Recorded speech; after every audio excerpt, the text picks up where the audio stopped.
আসসালামু আলাইকুম। আজকে আপনাদেরকে দেখাবো আমি শাক দিয়ে ইলিশ মাছের মাথা এবং কাঁঠালের বিচি দিয়ে রান্না। প্রথমেই আমি ক্যামেরার আড়ালে মাছগুলোকে সুন্দরভাবে লবণ এবং হলুদ দিয়ে মাখিয়ে নিয়েছি। তারপরে তেল দিয়ে তেলটাকে গরম হওয়ার পরে আমি মাছগুলো তেলে দিয়ে দিয়েছি ভালো মতো ভেজে নেওয়ার জন্য।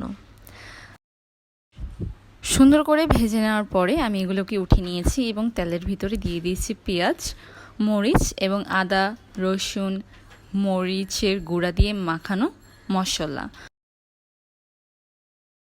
এবং দিয়ে দিয়েছি পরিমাণ মতো হলুদ, পরিমাণ মতো লবণ। সবগুলো মশলা ভালোভাবে কষিয়ে নেওয়ার পরে আমি এখানে দিয়ে দিচ্ছি কাঁঠালের বিচিগুলো।